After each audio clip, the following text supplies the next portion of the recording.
की जय, जगद्गुरु तुकाराम महाराज की जय, शांती ब्रह्म एकनाथ बाबा की जय, भगवान बाबा वामन भाऊ की जय, संत श्रेष्ठ निवृत्तीनाथ दादा की जय, सब संतन की जय. विठ्ठल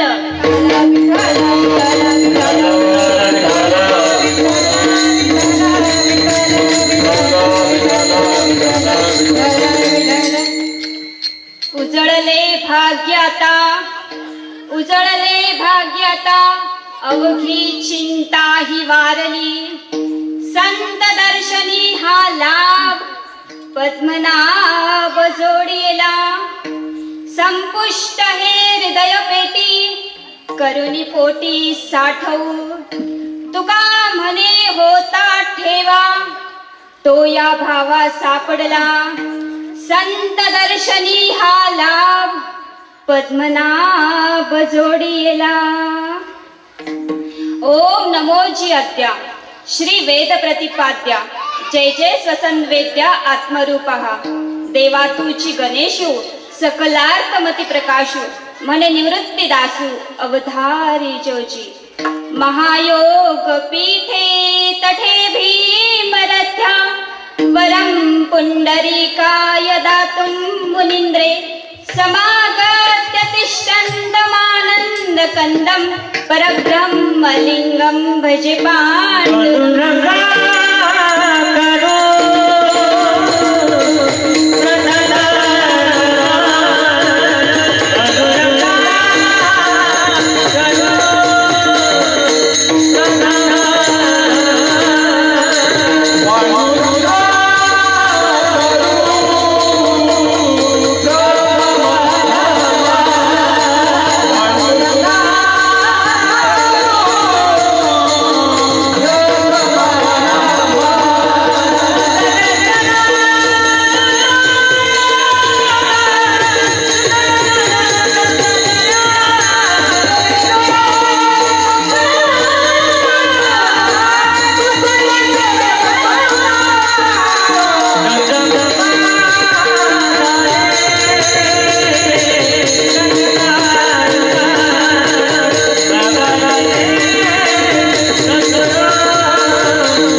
संतांची या त्यांच्या कृपादाने कथेचा विस्तारू, बाबाजी सद्गुरु दास तुका.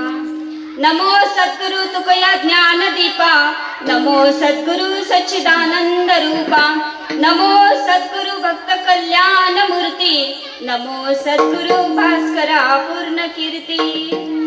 श्री शारदा माई अनेक जन्म संप्राप्त, कर्मवंद्य विदायिनी, आत्मज्ञान प्रदानीन, तस्मै श्री गुरवे नमः. सदाशिव समारंभ व्यास शंकर मध्यमा, तस्मै श्री आचार्य पर्यंताया वंदे गुरु परंपरा. जयांचे केलिया स्मरण होय सकळ विद्येंचे अधिकरण, तेची बंधू श्री चरण ते श्री गुरूंचे नमस्कारोनी आता. श्री श्री सद्गुरुवे नमः. सद्गुरु भीमाई महाराज की जय. नमामि सद्गुरु शांतं सच्चिदानंद विग्रहं, पूर्ण ब्रह्म परानंदम ईश आळंदी वल्लभम, माधुर्य रस कल्लोळां शिवशक्ती करूपिणीं, अमृतानुभवार्थाय वंदे ज्ञानेश नंदिनीं. नित्यप्रति आराध्य श्री सीताराम चरणा रविंदम, आराध्य श्री राधाजी गोपाल कृष्ण भगवान की जय. जय जय श्री राधे, जय जय श्री राधे. उपस्थित समस्त माता पिता साधू संत आत्मगण, गणेश भगवान, हनुमानजी महाराज, भारत माता, गो माता, ब्राह्मण देवता सर्वांच्या चरणी प्रणाम। तसेच व्यासपीठावर उपस्थित समस्त टाळकरी, वारकरी, भजनी मंडळ, गायनाचार्य, मृदुंगाचार्य आपणा सर्वांच्या चरणी प्रणाम। मस्तक हे पायावरी या वारकरी संतांची या विठाला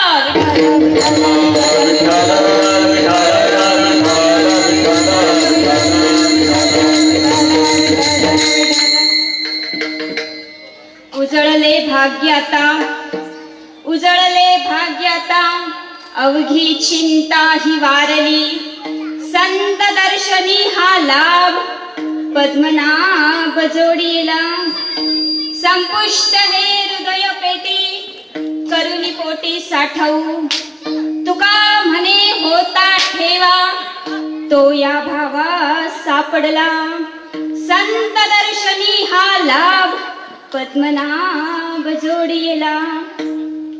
प्रस्तुत स्थळी प्राप्त प्रसंगी कीर्तन रूपी सेवेसाठी निवडलेला अभंग श्री महान भगवत भक्त, श्री महान संत, वैराग्याची महान मूर्ती, वैराग्याचं ज्वलंत प्रतीक असणारे आणि सहदेव वैकुंठाला जाणारे श्री संत श्रेष्ठ जगद्गुरु तुकोबराय यांच्या 4 चरणांचा संत भेटीच्या लाभाचा अनुभव व्यक्त करणारा असंभ अभंग आज सेवेकरता घेतलेला आहे। विठाल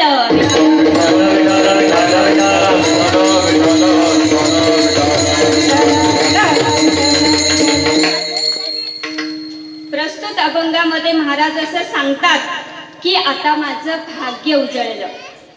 भाग्य उजळलं म्हणजे काय? आता माझी चिंता वारली, अवघी चिंता ही वारली। वारली म्हणजे जळून खाक झाली, आणि जळून खाक झालेली वस्तू पुन्हा उत्पन्न होत नाही। आणि महाराज म्हणतात की ती चिंताच आता माझ्या आयुष्यात राहिली नाही। आता महाराज, परमार्थ करणाऱ्या माणसाला कशाची चिंता असते? परमार्थ करणाऱ्या माणसाला कशाची चिंता असते? तर परमार्थ करणाऱ्या माणसाला परमात्मा प्राप्तीच्या भेटीची चिंता असते। आणि महाराज म्हणतात की ती चिंताच आता माझ्या आयुष्यात राहिली नाही। भाग्य उजळलं, पण महाराज तुमचं भाग्य उजळलं म्हणता, चिंता नाहीशी झाली म्हणतात, पण त्याने तुम्हाला काय लाभ झाला? महाराज म्हणतात संतांचं दर्शन झालं, संत दर्शनी हा लाभ, संतांचं दर्शन झालं, सद्गुरूंची भेट झाली, गुरूंची भेट झाली, आणि त्याच्यामुळे मला पद्मनाभ म्हणजे ज्याच्या नाभीतून कमळ उमललंय असा तो पद्मनाभ, तो पांडुरंग परमात्मा, तो हरी मला जोडला गेला, प्राप्त झाला। महाराज तुमचं भाग्य उजळलं, चिंता नाहीशी झाली, संतांचं दर्शन झालं, सद्गुरूंची भेट झाली, पांडुरंग परमात्मा जोडला गेला, प्राप्त झाला म्हणता महाराज, कळलं, समजलं, पण तो जोडलेला भगवंत तुम्ही ठेवला तरी कुठे? महाराज म्हणतात तो जोडलेला भगवंत मी माझ्या हृदयात साठवून ठेवला, एवढा प्रभू भावेतेने संपुष्टी राहावे, तो जोडलेला भगवंत मी माझ्या हृदयात साठवून ठेवला। आणि शेवटच्या चरणामध्ये महाराज असं सांगतात की तो दैवाचा ठेवा आमच्याकडे आधीपासूनच होता, पण अज्ञानामुळे दिसत नव्हता। जेव्हा गुरूंची भेट झाली, सद्गुरूंची भेट झाली, त्याच्यामुळे तो आमच्या मनातलं अज्ञान दूर झालं आणि तो ठेवा आम्हाला सहज प्राप्त झाला। तुका म्हणे होता ठेवा, तो या भावा सापडला। आता महाराज, सापडला हा शब्द कधी समोर येतो? सापडला हा शब्द कधी समोर येतो? जेव्हा आपल्या जवळ एखादी वस्तू असते, असलेली वस्तू हरवते आणि हरवल्याच्या नंतर ती सापडते, पण वस्तू सापडण्यासाठी ती आधी आपल्या जवळ असावी लागते की नाही? म्हणजे ती वस्तू आधी आपल्या जवळ असावी लागते, वस्तू असते तेव्हा हरवते आणि हरवल्याच्या नंतर ती सापडते। मग महाराज म्हणतात की तो दैवाचा ठेवा आमच्याकडे आधीपासूनच होता, पण अज्ञानामुळे दिसत नव्हता। जेव्हा गुरूंची भेट झाली, सद्गुरूंची भेट झाली, अज्ञान दूर झालं आणि पूर्वजांच्या पूर्वपुण्याईमुळे आम्हाला तो ठेवा सहज प्राप्त झाला. असा या अभंगाचा गोड भावार्थ. विठ्ठल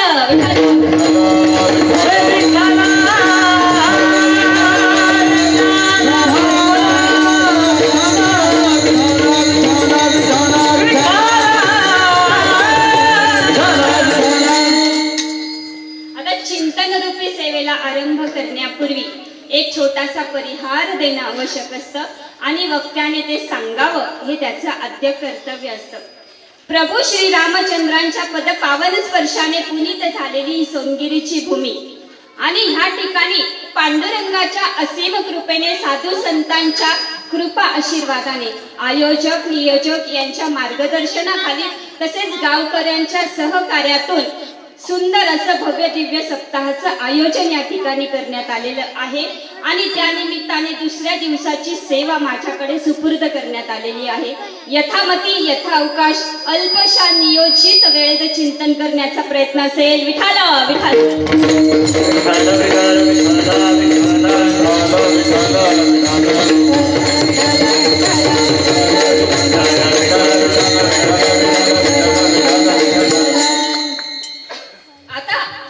ज्यांच्या मार्गदर्शनातून हा सप्ताह उभा आहे तो म्हणजे हरिभक्त परायण घुगे महाराज, तसेच मार्गदर्शक हरिभक्त परायण बाजीरावजी महाराज जेजुरकर, तसेच हरिभक्त परायण मनोजजी महाराज जेजुरकर यांच्या मार्गदर्शनाखाली सुंदर असं सप्ताहाचं आयोजन ह्या ठिकाणी करण्यात आलेलं आहे. सुंदर अशी पक्वाचावरती सुंदर अशी साथ आम्हाला जे देतात ते म्हणजे आमचे हरिभक्त परायण संतोषजी महाराज दाठे, तसेच हरिभक्त परायण युवराजजी महाराज बोरस्ते अशी सुंदर अशी आम्हाला पक्वाचावरती साथ देतात. आमचे विनेकरी बाबा या ठिकाणी आहे, तसेच आमचे लहाने बाबा हरिभक्त परायण लहाने बाबा या ठिकाणी आहेत. नायगावच्या कार्यक्रमात आपली भेट झाली होती. तसेच आमचे भालदार लहाने बाबा या ठिकाणी आहेत आणि गायनाचार्य आम्हाला सुंदर अशी गायनासाठी जे साथ देत आहेत ते म्हणजे हरिभक्त परायण अक्षय महाराज चंद्रे या ठिकाणी आहेत. तसेच हरिभक्त परायण अमोलजी महाराज विसापूरकर हे आम्हाला गायनासाठी सुंदर अशी साथ देत आहे आणि सुंदर अशी चाल ह्या दोघांनी या ठिकाणी घेतली. यांच्यासाठी एकदा जोरदार टाळ्या. तसेच महाप्रसादाचं जे सौजन्य आहे ते स्वर्गीय जनकाबाई अर्जुन लहाने यांच्या स्मरणार्थ श्री मधुकर व संजय अर्जुन लहाने यांचं आहे आणि सकाळचं जे संत भोजन आहे ते श्रावण सदाशिव लहाने यांनी सकाळचं संत भोजन या ठिकाणी दिलं होतं. तसेच व्यासपीठावर अनेक प्रतिष्ठित नामवंत मंडळी या ठिकाणी उपस्थित आहे. सर्वांचं नाम उल्लेख करणं शक्य नाहीये. घेई माझी सेवा भावशुद्ध. तसेच व्यासपीठावरती मला गायनासाठी जी नेहमी सुंदर साथ अशी देत असते ती म्हणजे आमची लहानी भगिनी हरिभक्त परायण श्रावणी महाराज आव्हाड सिन्नरकर. तसेच आमची सानिका दिदी आमचे जायगावचे दिगोळे साहेब यांची ती कन्या आहे. तसेच आमची कन्या हरिभक्त परायण बाल कीर्तनकार समृद्धी श्रीकांत आंधळे या ठिकाणी उपस्थित आहे. आमचे पानसरे साहेब या ठिकाणी उपस्थित आहे आणि अनेक भजनी मंडळ टाळकरी वारकरी भजनी मंडळ या ठिकाणी मला सुंदर अशी कीर्तनासाठी साथ देणार आहे. सगळ्यांच्या चरणी पुनश्च एकदा प्रणाम करून आणि माझ्या सद्गुरूंच्या ठाई श्रद्धायुक्त अंतकरणाने प्रणाम करत आजच्या या चिंतन रूपी सेवेला आरंभ करूया. विठ्ठल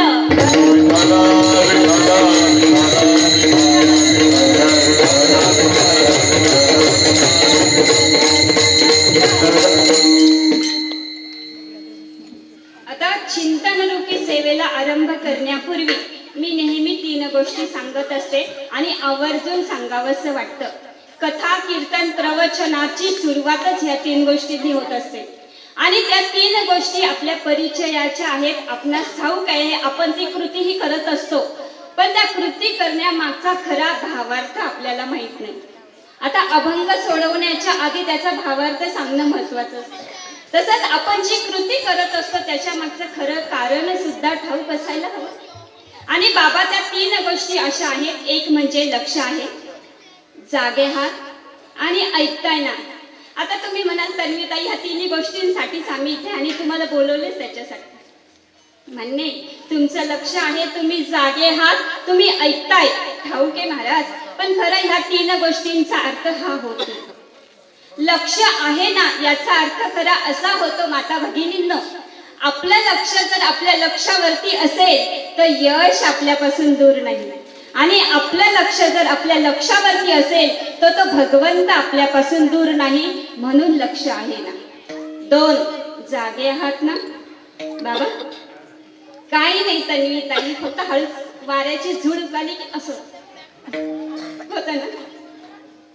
पण जागे आहात ना याचा अर्थ नुसतं दृष्टीने डोळ्याने पाहणं म्हणजे जागं राहणं नाही, तर आपण आपल्या धर्मासाठी किती जागे आहोत, आपण आपल्या माणसांसाठी किती जागे आहोत, आणि आपण आपल्या संस्कृतीसाठी किती जागे आहोत हे महत्वाचं आहे. जपायचंय आपल्या माणसांना, जपायचंय आपल्या संस्कृतीला, जपायचंय आपल्या धर्माला.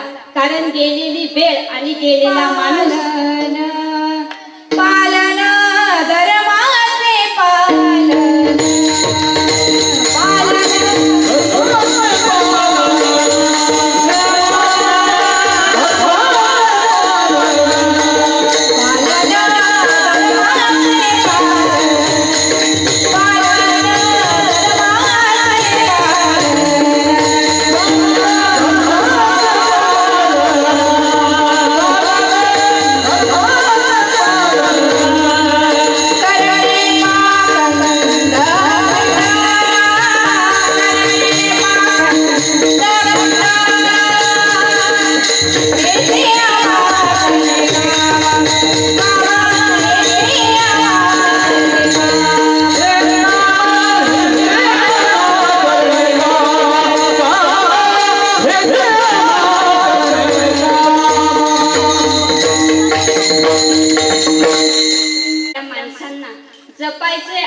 संस्कृतीला.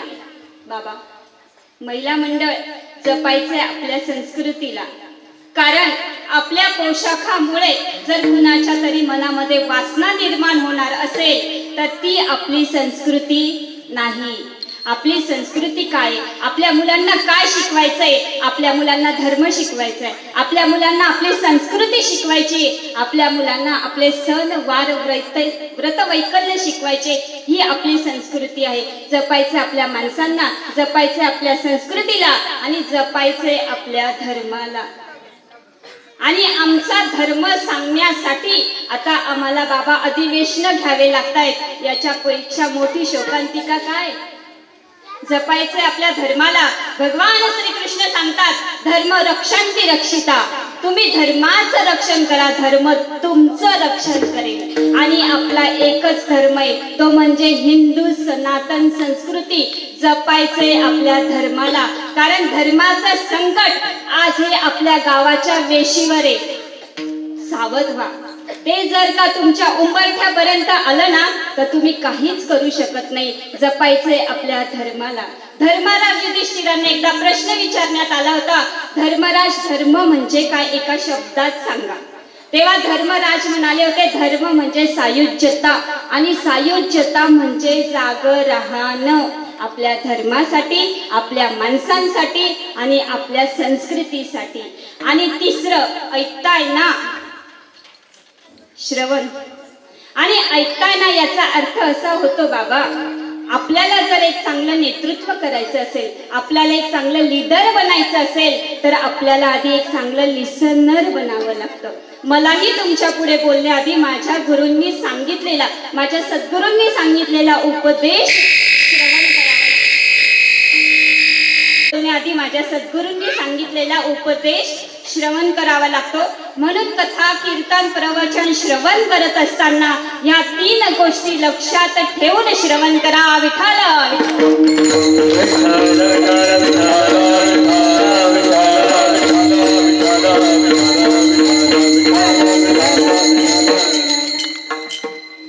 आता बाबा बऱ्याच लोकांना असं वाटतं, बऱ्याच लोकांना म्हणण्यापेक्षा तरुण मंडळीला म्हटलं तर चालेल, कशाला जायचं कथेला, कशाला जायचं कीर्तनाला? कथा कीर्तन प्रवचन श्रवण करून आमचं जीवन बदलेल का? हे बघा, जीवन बदलेल का नाही हे मला माहित नाही, पण जीवनाकडे बघण्याचा तुमचा दृष्टिकोन मात्र नक्की बदललेला असेल. म्हणून जायचं कीर्तनाला. एक छान उदाहरण आहे, सांगते. एकदा एका राजाला आजार झाला. राजा वैद्यांकडे गेला आणि वैद्यांना म्हणाला, वैद्य, आजार बरा करण्यासाठी काहीतरी उपाय सांगा. तेव्हा वैद्य म्हणाले, राजा, त्याच्यासाठी तुला सगळीकडे हिरवं पाहावं लागेल. काय करावं लागेल? हिरवं पाहावं लागेल. आता राजाच तो. राजा काय करू शकत नाही. मनात आलं तर आकाशाला पण शिडी लावेल. राजाने सगळ्या राज्याला हिरवा रंग द्यायला सुरुवात केली. राज्याला, राज्यातल्या सगळ्या वस्तू हिरव्या रंगाच्या करून टाकल्या. इतकंच नाही बाबा, आपली धर्मपत्नी आपल्या सोबत 24 तास राहते ना, म्हणून तिलाही हिरवा रंग. आजार बरा होत आला. राजा पुन्हा वैद्यांकडे गेला आणि वैद्यांना म्हणाला, वैद्य हो, तुम्ही सांगितल्याप्रमाणे सगळीकडे हिरवं पाहायला सुरुवात केली, आजार बरा झाला. तेव्हा वैद्य सांगतात की हिरवं पाहायला सुरुवात केली म्हणजे नेमकं केलं काय? तेव्हा सांगतात, काही नाही, काही नाही म्हणे. सगळ्या राज्याला हिरवा रंग दिला, सगळ्या वस्तू हिरव्या रंगाच्या करून टाकल्या. इतकंच काय, माझी धर्मपत्नी माझ्या सोबत 24 तास राहते ना, तिलाही हिरवा रंग. आजार बरा होत आला. पण तेव्हा वैद्यांनी सांगितलेलं जे वाक्य आहे ना, ते जीवन बदलवणार आहे बाबा. वैद्य म्हणाले, अरे भल्या माणसा, एवढं सगळं करण्यापेक्षा जर स्वतःला हिरव्या रंगाचा चष्मा घातला असता तर जमलं नसतं का? सांगायचं तात्पर्य असं आहे की ते राम नामाचं तत्व, ते दैवाचं तत्व आपल्यामध्ये आधीपासूनच आहे, पण आपल्या अज्ञानामुळे ते दिसत नाही. आणि आपल्या मनातलं अज्ञान दूर करण्यासाठीच कीर्तन आहे. विठ्ठल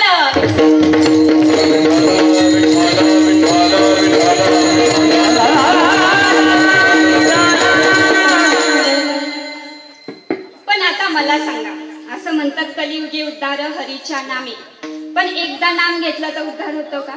एकदा कीर्तनात येऊन बसलं तर उद्धार होतो का? नाही. पण त्याच्यासाठी सातत्य असावं लागतं. सतत सतत तुम्ही भगवंताच्या, संतांच्या सन्निधीमध्ये राहावं लागतं. मग आता संतांच्या सन्निधीमध्ये सातत्य कसं राहतं? आणि कीर्तनामुळे काय होतं? तर कीर्तनामुळे मनशुद्धी होते, कीर्तनामुळे वाणी शुद्ध होते, आपली क्रिया, आपले कर्म शुद्ध होतात, चांगले विचार मनामध्ये येतात, मुखाने भगवंताचं नाम घेतलं जातं, हाताने भजनातली टाळी वाजवली जाते.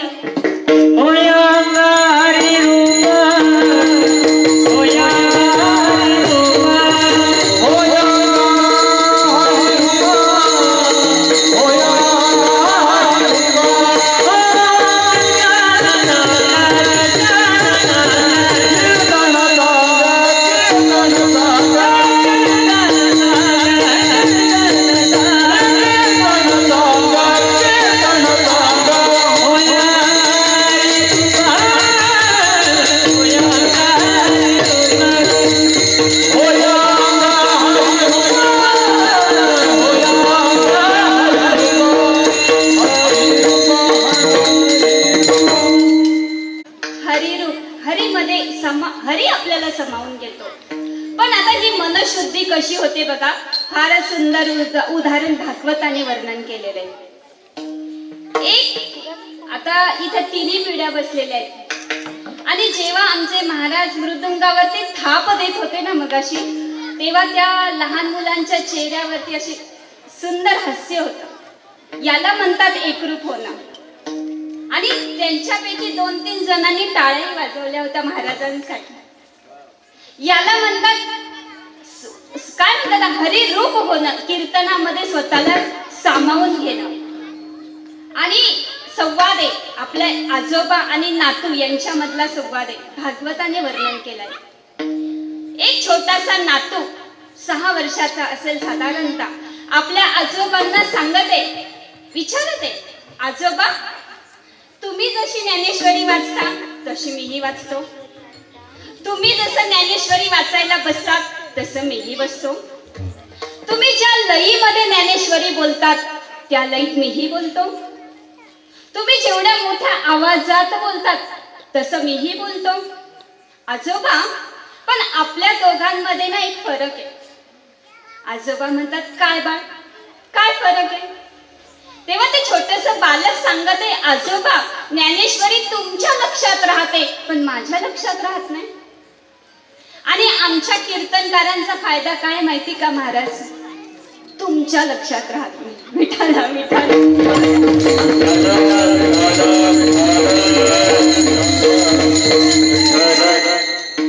तेव्हा आजोबा सांगतात की बाळ तुझ्या का लक्षात राहत नाही याचं उत्तर मी देतो, पण त्याच्यासाठी तुला आधी माझं एक काम करावं लागेल. सांगितलं. काय आजोबा सांगा? सांगितलं, अरे आता इथे सगळी गावकरी मंडळी आहे, आपल्या सगळ्यांना दर्भाची टोपली माहिती असेल, काड्यांची अशी छान विकलेली दर्भाची टोपली प्रत्येकाच्या घरात असेल असं गृहीत धरून चालतात. आणि आजोबांनी सांगितलं की आपल्या घरामध्ये कोळशे साठवलेली दर्भाची टोपली ना तेवढी घेऊन ये. आता पूर्वी कोळशे साठवले जायचे आणि ते छोटस बालक धावत धावत जातंय ती दर्भाची टोपली घेऊन येते आणि सांगितलं, एक काम कर, आता आपल्या गावात ओहळ असेल, पूर्वी झरे असायचे, ओहळ तर प्रत्येकाच्या दारात आहे असं गृहीत धरू. आणि त्या आपल्या गावातून जो छोटासा आपल्या घरा शेजारून जो झरा वाहतोय ना, त्या झऱ्यामधून या टोपलीमध्ये पाणी भरून आणायचं. आता बाबा दर्भाच्या टोपलीमध्ये पाणी भरेल का? दर्भाच्या टोपलीमध्ये पाणी भरेल का? नाही. पण ते छोटस बालक जाते जाते त्या झऱ्यामध्ये ती टोपली बुडवली, टोपली वरती काढली, टोपलीवर पाणी खाली, पाणी साठत. एकदा झालं, दोनदा झालं, तीनदा झालं, ते बालक जाते झऱ्यामध्ये टोपली बुडवते, आजोबांकडे येते, आजोबा घ्या पाणी. टोपलीवर पाणी खाली, पाणी साठत नाही. तेव्हा आजोबा सांगतायत, अरे बाळ तू ना प्रयत्न करत नशील, तू नीट प्रयत्न करत नशील. आता ह्या वेळेस मी स्वतः येऊन बघतो तू प्रयत्न करतोयस की नाही. आणि आजोबा स्वतः त्या झऱ्याजवळ जातात. ते बालक ती टोपली त्या झऱ्यामध्ये बुडवते. आजोबा मी बुडवली, पण ती जेव्हा वरती काढली ना, टोपलीवर पाणी खाली. पण आजोबा मी प्रयत्न करत आहे की नाही? करत आहे. हो बाळ, मान्य आहे. पण पाणी साठवण्याच्या नादामध्ये एक गोष्ट मात्र तू विसरत आहे. कोणती आजोबा? कोणती आजोबा? तेव्हा आजोबा सांगतायत, अरे बाळ तू पाणी साठवण्याच्या नादामध्ये ही गोष्ट विसरत आहे की कायम कोळशे साठवून साठवून काळी कुट्ट झालेली ती दर्भाची टोपली जेव्हा पाण्याच्या सानिध्यात गेली तेव्हा ती इतकी स्वच्छ झाली, इतकी स्वच्छ झाली की जशी आज बाजारातून नवीन आणली.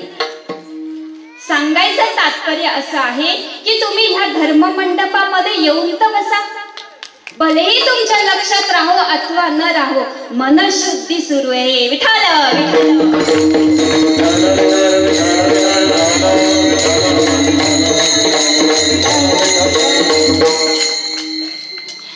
आता ह्या कीर्तनामध्ये काय येऊन बसायचं बाबा?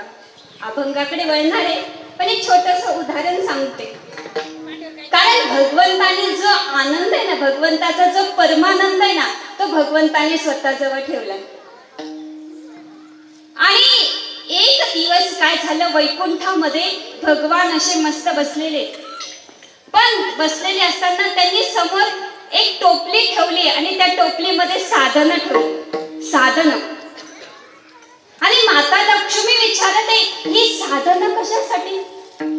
तेव्हा भगवंत सांगतात, अगं लक्ष्मी 84 लाख योनी निर्माण केल्या, जीव ही सृष्टी खूप सुंदर आहे ग, पण माझं काही याच्यामध्ये मन रमत नाही.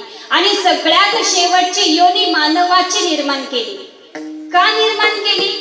की हा मानव तरी त्याच्या मुखाने माझं नाम घेईल, हा भजन करेल, पूजन करेल, माझ्याकडे येईल. पण हा मानव त्या विषय सुखामध्ये इतका रममान झालाय की त्याला माझी आठवणच राहिली नाही. आणि म्हणून आता मी ह्या मानवाला सुख देणार आहे, सुख. आणि हे सुख दिल्याच्या नंतर तरी तो माझ्याकडे येईल. आणि भगवंताने ती साधना एक एक करत साधनजन्य आनंद या मानवाला द्यायला सुरुवात केली. साधनजन्य आनंद म्हणजे काय दिलं बाबा? आपल्याला घर दिलं, गाडी दिली, बंगला दिला, पैसा दिला, संतान पुत्र दिली, कारण आपलं सुख याच्यातच आहे की नाही? पण तरी सुद्धा हा मानव भगवंताकडे जायला तयारच नाही. आणि ही साधना देत असताना मात्र एक गोष्ट अशी घडली की एक साधन भगवंताच्या हातून खाली पडलं. आणि ते साधन खाली पडल्याच्या नंतर भगवंताने ते उचलून टोपलीतही टाकलं नाही आणि उचलून त्या मानवालाही दिलं नाही. पण आता कोणाच्या लक्षात येऊ ना येऊ, पण माता लक्ष्मीच्या ही गोष्ट लक्षात आली. महिला मंडळ, पतिदेवाने थोडस काही वेगळं वागलं का आपल्या लक्षात येत. पतिदेव हसले तरी आपल्याला का हसले होतं की नाही? म्हणजे कोणाच्या लक्षात येऊ ना येऊ, पण यांच्या मात्र लक्षात येतं, त्याला मीही जबाबदार आहे.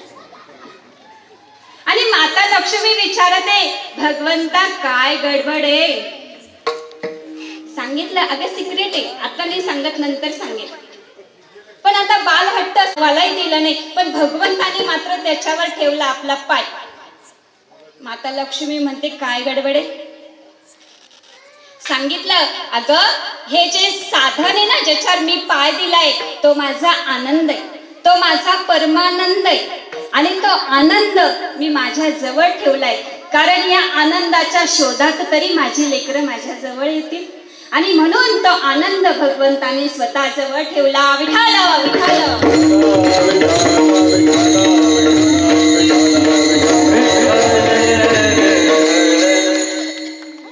कळलं? पण तुमचा आनंद कुठे? तुम्हाला आनंद कशामुळे होईल? आणि तुम्हाला शोधायचं तर कुठे शोधायचं? हा प्रश्न लक्ष्मीने विचारला, हाच प्रश्न नारदानेही विचारला, आणि हाच प्रश्न भगवद्गीता सांगत असताना अर्जुनाने विचारला.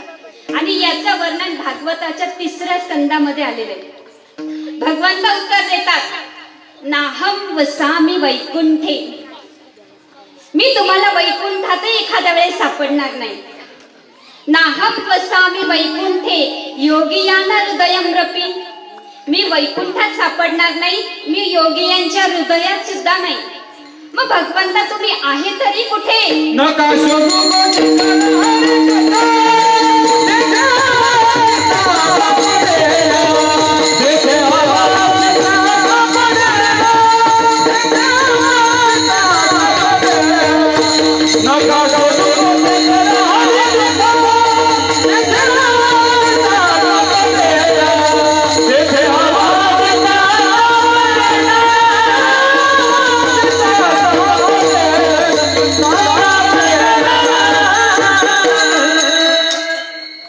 आवश्यकता नाही. सांगितलं मद भक्त यत्र गायन्ति नर्तन्ति तत्र तिष्ठामि नारदा. म्हणजे माझे भक्त जिथे माझं भजन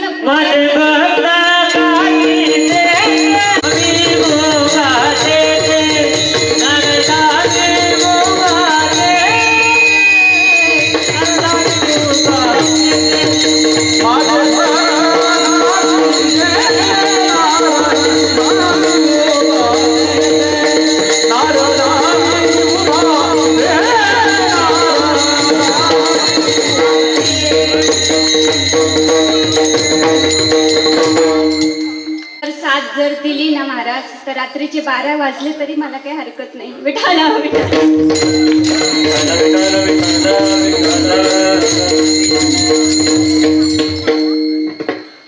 जिथे माझं भजन पूजन चालतं, जिथं माझं भक्त आनंदाने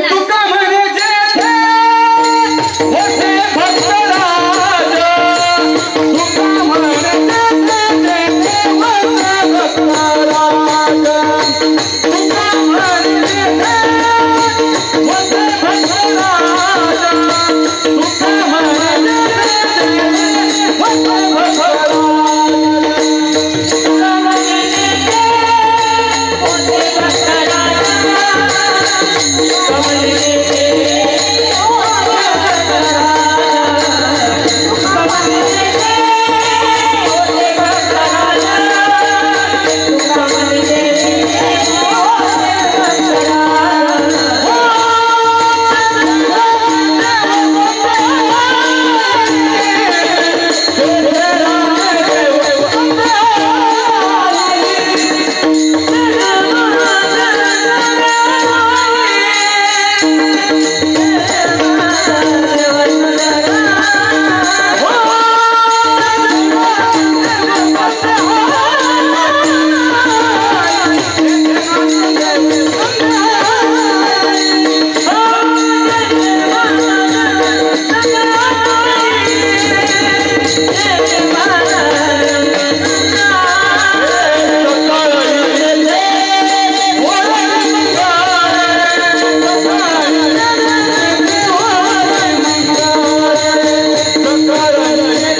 मी नाही.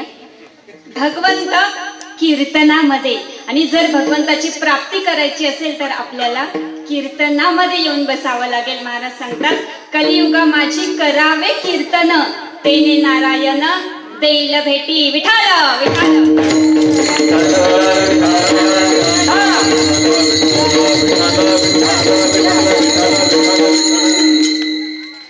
आणि ह्या धर्म मंडपामध्ये एक काय होतं माहिती का, जी म्हातारी माणसं आहे ना, तुरु तुरु तुरु तुरु धावत धर्म मंडपाकडे येतात.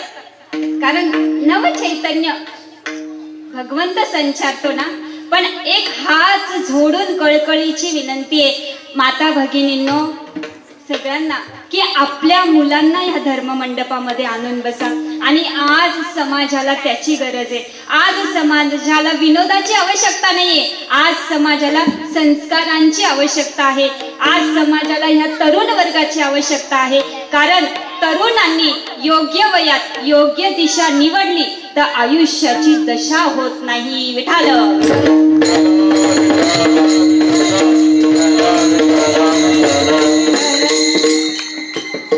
कीर्तनावरती बोलायला मला रात्र पूर्ण. अभंगाकडे वळूया. उजळले भाग्य आता अवघी चिंता ही वारली, उजळले भाग्य आता अवघी चिंता ही वारली, संत दर्शनी हा लाभ पद्मनाभ जोडीला. महाराज म्हणतात माझं भाग्य उजळलं. भाग्य उजळलं म्हणजे काय, चिंता वारली. वारली म्हणजे जळून खाक झाली, आणि जळून खाक झालेली वस्तू पुन्हा उत्पन्न होत नाही. महाराज म्हणतात की ती चिंताच आता माझ्या आयुष्यात राहिली नाही. कारण परमार्थ करणाऱ्या माणसाला परमात्मा प्राप्तीच्या भेटीची चिंता असते. आणि महाराज म्हणतात की ती चिंताच आता माझ्या आयुष्यात राहिली नाही. कारण महाराजांचं पारमार्थिक भाग्य उजळलं. पण बाबा जर भाग्याचा जर विचार केला तर 3 प्रकारची भाग्य सांगितलेली. किती? 3 प्रकारची. एक इहलौकिकचं भाग्य, ज्याला आपण संसारिक भाग्य म्हणतो, जे तुमचं आमचं आहे. 2 परलौकिक भाग्य, जे मृत्यूनंतरचं भाग्य आहे. आणि 3 पारमार्थिक भाग्य, जे तुकोबरायांचं उजळलं. आता इहलौकिकचं भाग्य म्हणजे संसारिक भाग्याचा जर विचार केला तर हा मानवी देह मिळणं सुद्धा भाग्याचंच आहे. कारण स्वर्गाच्या देवी देवतांना सुद्धा या मानवी देहाची किंमत इच्छिताती देवा स्वर्गीचे आम्हाला इच्छिताती देवा.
फार खरंच खूप सुंदर साथ आहे. खरंच एकदा जोरदार टाळ्या वाजवायला कंजूशी करायची.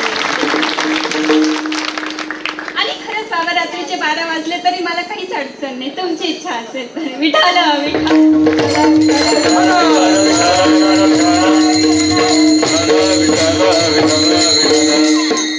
स्वर्गीच्या देवी देवतांना सुद्धा या देहाची किंमत कळली, पण त्यांना मागून सुद्धा हा देह मिळत नाही. असा अनमोल देह आपल्याला दिलाय भगवंताने. कशासाठी? दिला देह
चिंतन करण्यासाठी हा देह आहे, पण तेच आपण करत नाही. ही फार मोठी शोकांतिका आहे. पण नाद बाबा सांगतात मानवी देह मिळणं भाग्याचं, पण भारतासारख्या पवित्र भूमीत जन्माला येणं हे तर परम भाग्य आहे.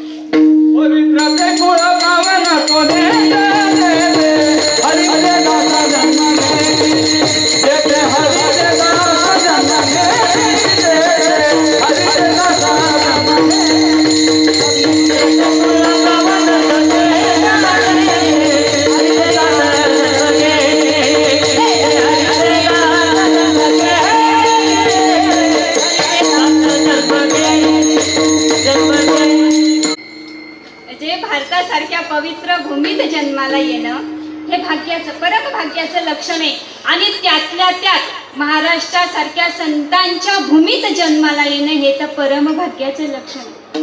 आता बाबा मला एक सांगा, माझ्यापेक्षा वयाने अधिकाराने ज्येष्ठ श्रेष्ठ मंडळी ह्या ठिकाणी बसलेली, आपल्या या भूमीला संतांची भूमिका म्हणतात.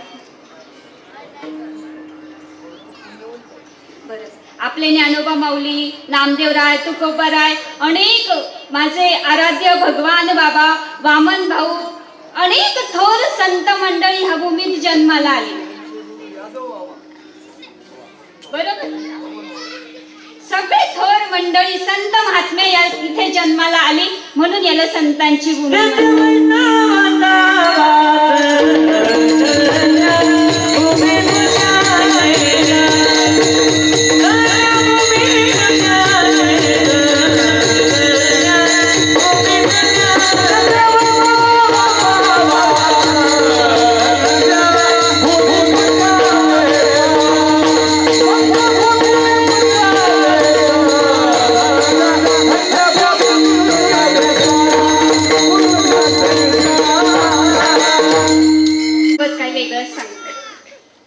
जायचं भागवतामध्ये. चला, विनामूल्य तिकीट नाही अजिबात, पण त्याच्यासाठी आपल्याला द्वारकेला जावं लागेल. द्वारका फिरून येऊ. जायचं का? तयार ना? द्वारका फिरून येऊ. हा, सोनगिरीमध्ये आणून बसवण्याची जबाबदारी माझी असेल, यात काही शंका नाही. पण आता ह्या भूमीला संतांची भूमिका म्हणतात हे बाबांनी सांगितलं, पण ह्या भूमीला संतांची भूमी असं का नाव पडलं? आता बघा बाबा, जर आपण द्वारकेला गेलो तर तिथे आपल्याला असे बोर्ड वाचायला पाहायला मिळतात की देवभूमीमध्ये तुमचं स्वागत आहे. अयोध्येला गेलं तर असं म्हणतात की राम भूमीमध्ये, राम जन्मभूमीमध्ये तुमचं स्वागत आहे. पण आपल्या महाराष्ट्रात आल्यावर कुठेही अशी पाटी वाचायला मिळत नाही की संतांच्या भूमीमध्ये तुमचं स्वागत आहे. शोकांतिका कुठेच नाही राहत. पण याला संतांची भूमी का म्हणतात? चला द्वारकेला जाऊ. आता भगवान श्रीकृष्ण माता रुक्मिणीला घेऊन, रुक्मिणी स्वयंवर झाला. रुक्मिणी स्वयंवराची कथा सविस्तर सांगायची आवश्यकता नाही.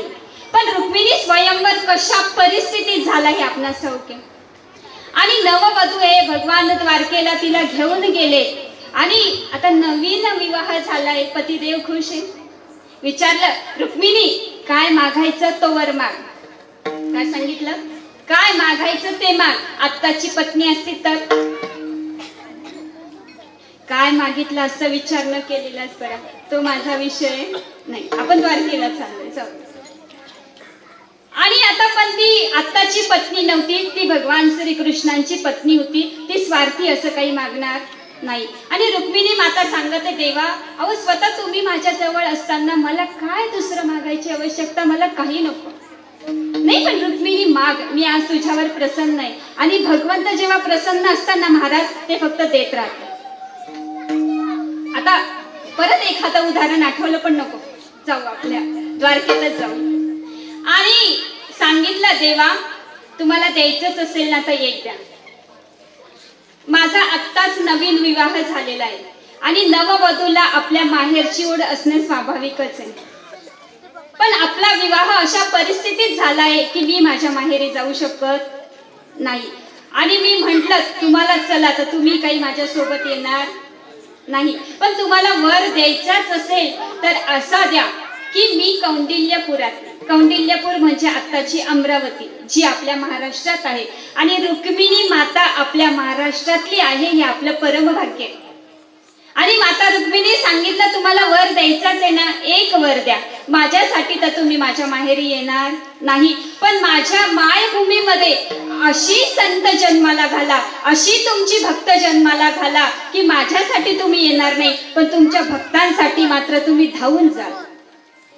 आणि मग द्वापार युगामध्ये भगवान श्रीकृष्णांनी माता रुक्मिणीला दिलेलं वरदान आहे की ह्या भूमीला, तुझ्या मायभूमीला संतांची भूमी म्हणून ओळखलं जाईल. आणि द्वापार युगामध्ये भगवान श्रीकृष्णांनी दिलेलं वचन आजपर्यंत पाळलेले. म्हणून आपल्या महाराष्ट्राच्या भूमीला एका कन्येने तिच्या माहेरच्यांसाठी मागून घेतलेलं हे वरदान आहे आणि ते भगवंताने आजपर्यंत पाळलेले. म्हणून ह्या भूमीला संतांची भूमी म्हणतात. विठ्ठल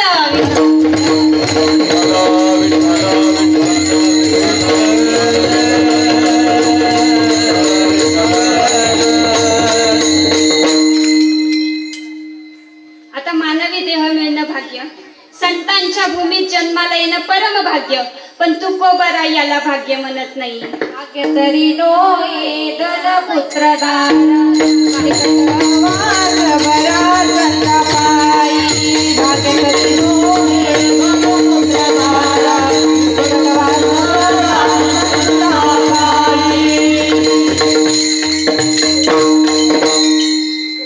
महाराज म्हणतात हे खरं भाग्य नाही बाबा. का? भाग्य तरी नोहे धन पुत्र आणि दारा. आता धन म्हणजे पैसा, पुत्र म्हणजे संतान जी आपल्याला फार प्रिय आहे. माझा मुलगा, वा बरोबर नाही. आणि दारा पत्नी, भार्या जी दारातूनच म्हणते आज खूप उशीर झाला. म्हणजे आमच्याकडे खूप पैसा आहे बाबा, खूप पैसा आहे, आम्ही खूप श्रीमंत आहे. पण त्या पैशामुळे जर सख्खा भाऊ सख्या भावाचं तोंड बघत नसेल तर त्याला भाग्य म्हणावं का?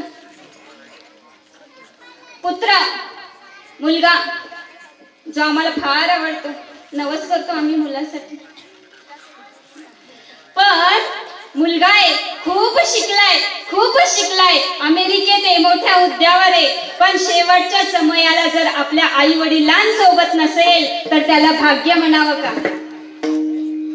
दारा पत्नी, भार्या जी दारातूनच म्हणते आज खूप उशीर झाला. हे बघा, श्रीमंत माणूस सुद्धा कधीतरी गरीब होऊ शकतो. एक चांगल्या मुलाचा बाप कधीतरी वाईट मुलाचा बाप होऊ शकतो. एक चांगली पत्नी सुद्धा कधीतरी पतनास नेणारी मिळू शकते. म्हणून महाराज म्हणतात हे खरं भाग्य नाही. मग खरं भाग्य कोणतं याचं उत्तर महाराज लगेच देऊन टाकतात. निकटवास बरा संतापाई. काय निकटवास बरा संतापाई म्हणजे तुम्ही संतांच्या संगतीमध्ये राहा. संतांचे संगती मन मार्ग गती अकळावा श्रीपती येणे पंथे. प्रमाण देऊ उदाहरण देऊ. उदाहरण आहे जे मला फार आवडतं बाबा, ते म्हणजे आपल्या गावबाचं. गावबाने काय केलं? काहीच केलं नाही. फक्त नाथ बाबांच्या घरी पुरणपोळ्या खायचं आणि झोपायचं एवढंच काम केलं. आणि नाथ बाबांना सांगितलं याच्या पलीकडे दुसरं काम करणार नाही. सांगायचं नाही. 1 दिवस नाही, 2 दिवस नाही, 8 दिवस नाही, कितीतरी वर्ष. आपल्याला 8 तास माणूस सहन होत नाही. पाहू ना, कितीतरी वर्ष नाथ बाबांच्या घरी फक्त पुरणपोळ्या खायचं आणि झोपायचं एवढंच काम गावबाने केलं. पण जेव्हा नाथ बाबांचा निर्वाणीचा काळ आला तेव्हा नाथ बाबा भावार्थ रामायण लिहित होते आणि ते लिहून पूर्ण झालेलं नव्हतं. मग हे रामायण पुढे पूर्ण कोणी करायचं? सांगितलं नाथ बाबांचे चिरंजीव आहेत ना, ते करतील. नाथ बाबांनी सांगितलं माझा पुत्र नाही. माझा पुत्र कशाला? आपला गावबा आहे ना. अरे गावबा, ज्या गावबाने पुरणपोळ्या खायचं आणि झोपायचं सोडून दुसरं काम केलं नाही तो भावार्थ रामायण काय पूर्ण करणार? बघा, खरा ज्ञानी तोच असतो जो दुसऱ्याला अज्ञानी समजत नाही. नाथ बाबांनी अंतर्मनाने पाहिलं, गुरु कृपा झाली, मस्तकावरती हात ठेवला गावबाच्या आणि उरलेलं रामायण गावबाने लिहून पूर्ण केलं. विठाल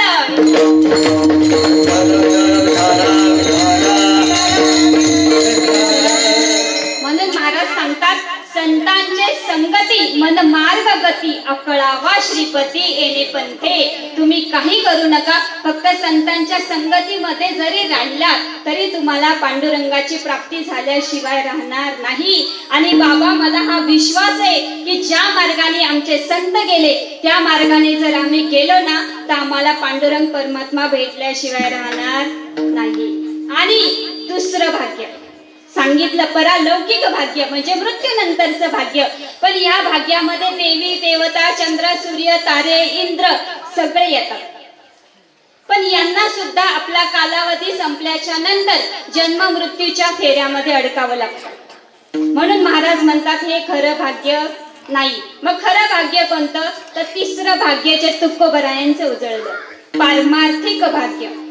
आता तुकोबरायांचं पारमार्थिक भाग्य कसं उजळलं? जागे आहात ना? ऐकताय ना? जागे आहात ना? कमीच फक्त बोलते असं काही नाही. विठ्ठल विठ्ठल.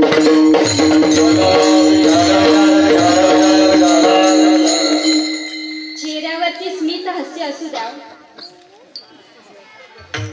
हसा ना, हसायला काय लागतं? हसण्यासाठी आम्ही विनोदाचार्य बोलवतो, शोकांतिक आहे असो. पण महाराजांचं पारमार्थिक भाग्य उजळलं. कसं उजळलं? बघा, प्रत्येक माणसाच्या आयुष्यामध्ये 2 दिवस महत्वाचे असतात. एक म्हणजे येण्याचा आणि दुसरा म्हणजे जाण्याचा. आता हा अभंग घेण्याचं कारण असं आहे की महाराजांचा सहदेव वैकुंठ गमन सोहळा निमित्त हा सप्ताह आहे, बरोबर ना? आणि महाराज म्हणतात की माझ्या आयुष्यातही 2 दिवस महत्वाचे होते. येण्याच्या दिवसाला आपण वाढदिवस म्हणतो, जाण्याच्या दिवसाला आपण पुण्यस्मरण असं म्हणतो. पण महाराजांच्या आयुष्यात हे 2 दिवस, येण्याचा दिवस म्हणजे वसंत पंचमी आणि जाण्याचा दिवस म्हणजे तुकाराम बीज, बरोबर ना? पण महाराज म्हणतात ह्या 2 दिवसाच्या व्यतिरिक्तही एक दिवस माझ्या आयुष्यात महत्वाचा ठरला. ते म्हणजे माघ शुद्ध दशमीच्या दिवशी गुरुवारी माझे गुरु माझ्या स्वप्नात आले. बाबाजी नाव सांगितलं, रामकृष्ण हरी मंत्राचा बोध केला. बाबाजी आपुले सांगितले नाम, मंत्र दिला राम कृष्ण हरी. वारकरी संप्रदायाचा उघडा मंत्र आहे. उघडा मंत्र जाणा रामकृष्ण हरी म्हणा. आणि महाराज म्हणतात की गुरु दक्षिणा म्हणून माझ्या गुरूंनी माझ्याकडे काय मागितलं? भोजना मागती तूप पावशेर. आता तूपच का मागितलं बाबा? मागायची असती तर पुरणपोळी मागितली असती.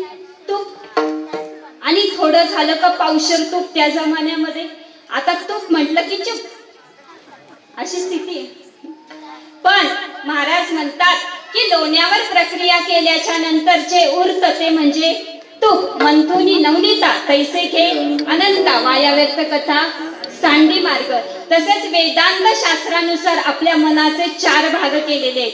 ते म्हणजे मन, बुद्धी, अहंकार आणि चित्त. आणि मनावर प्रक्रिया केल्याच्या नंतर जे उरत ते म्हणजे चित्त.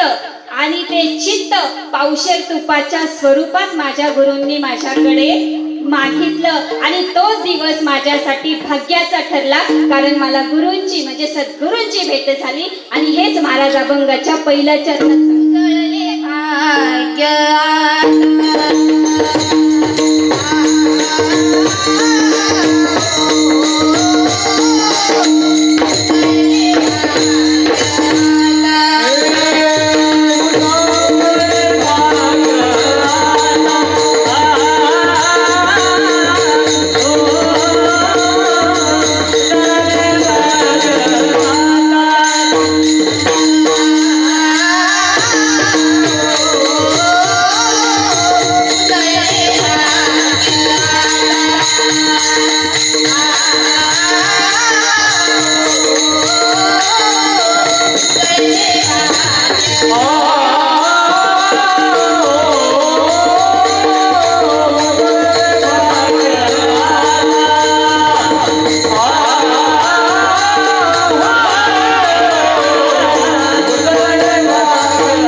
सांगावंसं वाटतं. कारण माऊली सांगतात गुरु करा आणि सद्गुरूंना शरण जा. कारण गुरु चांगला मार्ग दाखवतात, सत मार्ग दाखवतात, पण गुरु साथ सोडून जाणारे असतात. बाबा, आपण आईला गुरु मानतो, वडिलांना गुरु मानतो, शिक्षकांना गुरु मानतो. नाथ बाबा सांगतात जो जो जयाचा घेत लागून तो तो म्या गुरु केला जाणार. गुरुशी केले अपारपण, पण गुरु साथ सोडून जाणारे असतात. मग शरण कोणाला जायचंय तर सद्गुरूंना शरण जायचंय. माऊली सुद्धा ज्ञानेश्वरीच्या पहिल्या अध्यायामध्ये 21 ते 26 म्हणजे 6 ओव्या सद्गुरूंवरती लिहितात. माऊली सांगतात मज हृदय सद्गुरु जेणे तारीला हा संसार पुरू, म्हणून विशेष अत्यादरू विवेकावरी. जैसा डोळा अंजन भेटे मग वाट पाहिजे तेथे प्रगटे महानिधी. का चिंतामणी झाली हाती सदा विजयवृत्ती मनोवृत्ती, तैसा मी पूर्ण काम निवृत्ती ज्ञान देव म्हणे. म्हणून जेणे तेने गुरु भजिजे जीवन कृत कार्य होईजे. म्हणजे गुरु करायचे पण शरण मात्र सद्गुरूंना जायचे, कारण सद्गुरूंशिवाय भगवंताची वाट सापडत नाही. विठ्ठल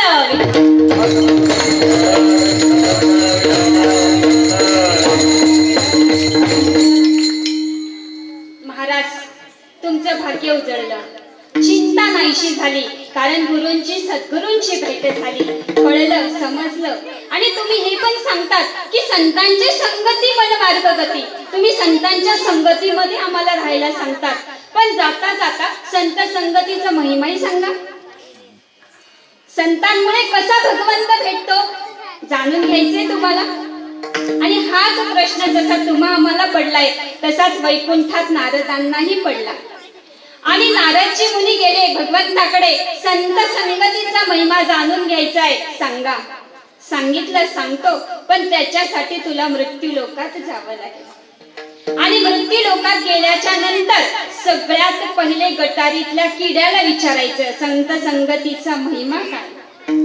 नारदजी मुनी गटारीतल्या किड्याला कडे जातात, विचारतात, संत संगतीचा महिमा जाणून घेण्यासाठी तुझ्याकडे आलोय, सांगण्याची कृपा करावी. पण असं विचारताच गटारीतला किडा मरतो. नारदजी मुनी हताश होतात आणि वैकुंठात जातात. गटारीतला तर किडा मेला. सांगितलं आता झाडावरच्या सरड्याला जाऊन विचारा संत संगतीचा महिमा काय. नारदजी मुनी सरड्याकडे आले, तोच प्रश्न विचारला, पण सरडाही मेला. सरडा मेला. आता भगवंता गटारीतला किडा मेला, सरडा मेला, आता विचारू तर कोणाला विचारू.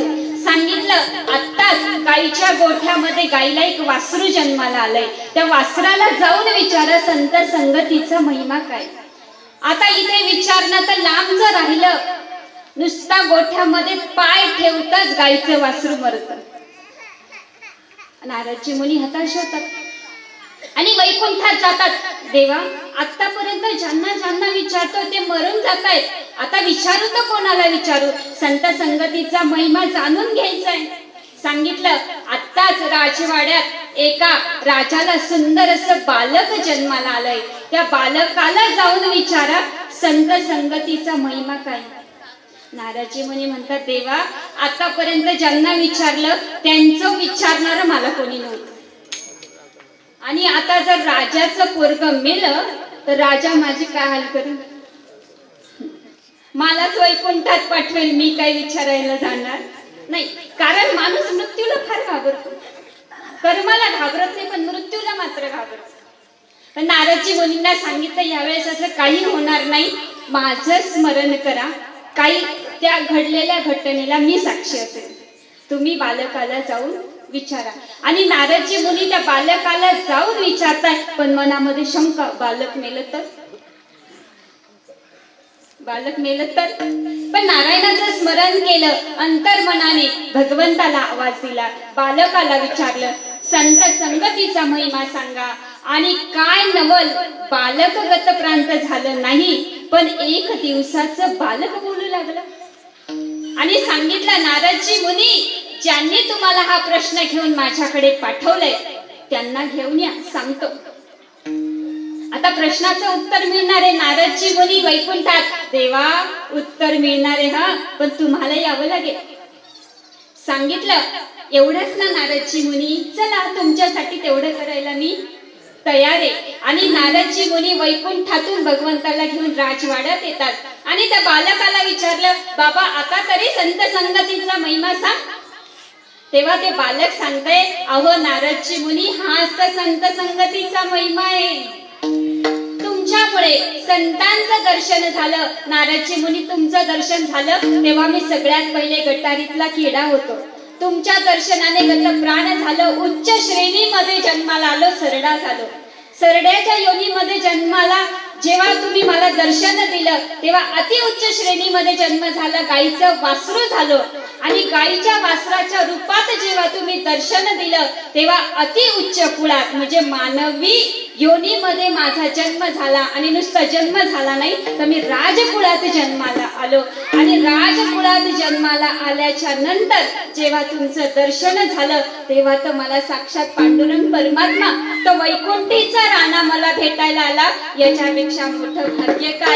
हेच भाग्य संत दर्शनी हा लाभ पद्मनाभ जोडला. आणि हेच महाराज अभंगाच्या दुसऱ्या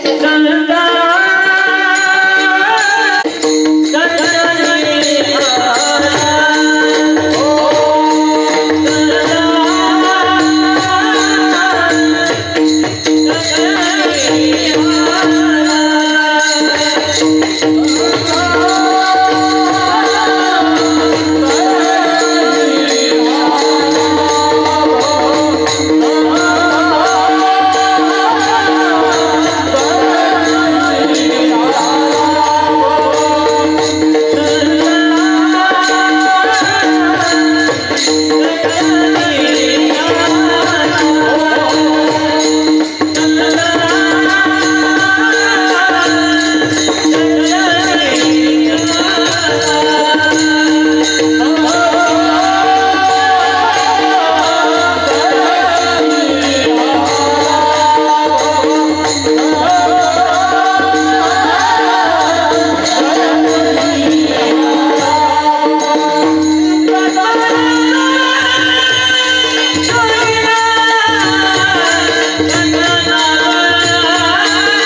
संतांमुळे येणं स्वाभाविक आहे, पण संतांना सुद्धा संतांमुळे भगवंत भेटतोय.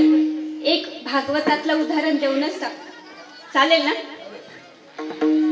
आणि त्याच्यासाठी आपण एकदा परत आता कुठे जायचं? द्वारकेला जाऊन आलो, आता गुजरात मध्ये जाऊ. चला यायचं. चेहऱ्यावरती स्मित हास्य असू द्यावं. फुकट जायचे तरी सुद्धा असे करतात. नाम सुद्धा फुकट आहे ना बाबा, त्याच्यामुळे आम्हाला किंमत कळत नाही. फुकट आहे ना, पण ते जर तोळ्यावर विकत असताना आजी, आम्ही सोनाराचं तोंड सुद्धा पाहून दिलं नसतं. सत्य की मिथ्या? चला गुजरात मध्ये घेऊन जाते तुम्हाला. सोनगिरीत येऊ परत, काय अडचण नाही. 9च्या आतच येऊ. किती वाजले? काय हरकत नाही. आणि नैमिषारण्यामध्ये आता आपण चाललोय. नैमिषारण्य म्हणजे जिथे ब्रह्मदेवाच्या रथाचं चाक सगळ्यात पहिले थांबलं त्याला नैमिषारण्य म्हणतात, जे सौराष्ट्र देशामध्ये आहे, म्हणजे गुजरातमध्ये आहे. आणि निमिष म्हणजे काय? तर आपल्या डोळ्यांच्या पापण्यांची उघडझाप होते ना. पण निमिषारण्यामध्ये देवांच्या पापण्यांची उघडझाप होत नाही. आणि त्या नैमिषारण्यामध्ये आपल्या आश्रमामध्ये वेदव्यासी महाराज बसलेले, पण चिंतेमध्ये आहेत. कसे? चिंतेमध्ये. चिता चिंता समयुक्त बिंदू मात्रे न विशेषता. आणि तेवढ्यात नारदजी मुनींचं आगमन होतं. आणि नारदजी मुनींचं आगमन झाल्याच्या नंतर वेदव्यासी महाराज नारद मुनींचे पाय धुतात आणि पायाला स्पर्श करतात. आता ज्या 75 विभूती सांगितलेल्या आहेत त्याच्यामध्ये नारद आणि वेदव्यास ह्या विभूती आहेत, 2 विभूती आहेत. पण नारद हा सृष्टीतला 3रा अवतार आहे. नारद 3रा अवतार आहे, पण व्यास मात्र सृष्टीतले 17वा अवतार आहे. म्हणून वयाने, अधिकाराने, ज्येष्ठाने, श्रेष्ठाने नारदजी मुनी मोठे. आणि जेव्हा नारदजी मुनी गेले, व्यास चिंतेमध्ये आहे. सांगितलं चिंतेचं कारण काय? चिंतेचं कारण काय सांगितलं. नारदजी मुनी, मी एवढं लिखाण केलं, 4 वेद, 6 शास्त्र, 18 पुराण, उपनिषद, ब्रह्मसूत्रांची निर्मिती केली. इतकंच नाही तर महाभारतासारखा पवित्र ग्रंथ लिहिला, पण तरी सुद्धा मनाला समाधान नाही. तुम्हा आम्हाला आहे का समाधान? खूप आहे, सगळे आमच्याकडे, घर, गाडी, बंगला, पैसा, मुलं बाळ सगळे, समाधान नाही. ठेविले आनंदे तैसेची राहावे, चित्ती असू द्यावे समाधान, पण समाधान आपल्याला काय नाही. आणि मग सांगितलं, आता नारदजी मुनी तुम्हीच काहीतरी उपाय करा, माझी चिंता दूर करा. आणि तेव्हा नारदजी मुनी सांगतात, वेदव्यासी महाराज, जेव्हा अशी परिस्थिती आपल्या आयुष्यात येते ना, आपल्याला चिंता सतावते, कशातही मन लागत नाही, सगळं असून सुद्धा समाधान लागत नाही, तेव्हा समजून चलायचं, आता आपल्याला भजन करण्याची आवश्यकता आहे. आता आपल्याला हरीचं चिंतन करण्याची आवश्यकता आहे. तुम्ही सगळे ग्रंथ लिहिले, सगळं केलं, पण जो मनाला आनंद देणारा जो गोविंद आहे त्याचं लिखाण केलं नाही. केलं ना महाराज. 3 अध्याय मी श्रीकृष्णावरती लिहिले.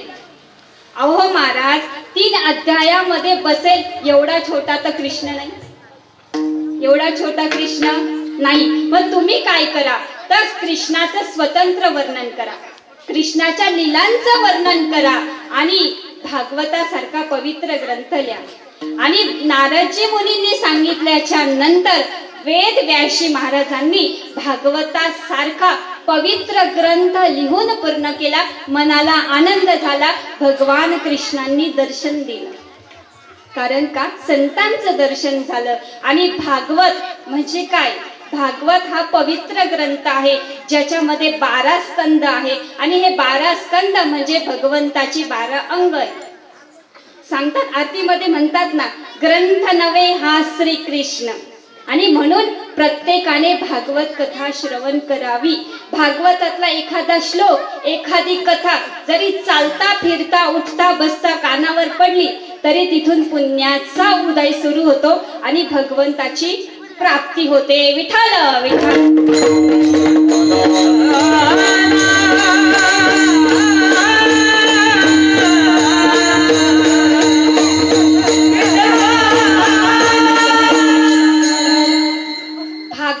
म्हणजे काय? भाग्याचा उदय जो राजा परीक्षितींचा झाला. ग म्हणजे गर्वहरण जे राजा बलीचं झालं. आणि त म्हणजे तुरी अवस्था, अशी अवस्था की जी आपल्याला भगवंतापर्यंत घेऊन जाते. म्हणून भागवत श्रवण करायचं. आता बघा, सगळ्यांना संतांच्या संगतीचा महिमा कळला. संतांमुळे भगवंत भेटतो हे कळलं. महाराजांचं भाग्य उजळलं कारण सद्गुरूंची भेट झाली. चिंता नाहीशी झाली, संतांचं दर्शन झालं. पण महाराज, तो जोडलेला भगवंत, प्राप्त केलेला भगवंत तुम्ही ठेवला तरी कुठे? हे महाराज अभंगाच्या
संतांना भगवंत भेटणं आणि तो त्यांनी हृदयात साठवून ठेवणं यात काही नवल नाही. पण भगवंताला कशी माणसं आवडतात? भगवंताला कशी माणसं आवडतात? आपल्या सर्वसामान्य माणसाचं चाललंय. याचं उत्तर तुलसीदासजी गोस्वामी रामायणाच्या सुंदरकांड मध्ये सांगतात. तुलसीदासजी गोस्वामी सांगतात, मोहे छल कपट छिद्र न भावा, निर्मल मन जन सो मोहे पावा. ज्यांचं मन निर्मळ आहे अशी माणसं भगवंताला आवडतात. पण मोहे छल कपट असं का म्हटलंय महाराजांनी? छल आणि कपट आपल्या व्यवहारातली पण माहित नाही. छल म्हणजे काय आणि कपट म्हणजे काय? आम्ही कोणाला तरी फसवलं किंवा मला मिळणारा पैसा, मला मिळणारी प्रसिद्धी जर कुणाला तरी फसवून माझ्याकडे येत असेल तर ते झालं छल. आणि कपट म्हणजे काय? मी कुणाला तरी फसवलं, ते लपवलं आणि त्या लपवण्यामध्ये मला यश आलं याच्यावर गर्व करणं, त्याला म्हणायचं कपट. आणि हा छलाचा आणि कपटाचा पडदा आपल्या आत्म्याच्या आणि आपल्या बुद्धीच्या मध्ये उभा असतो.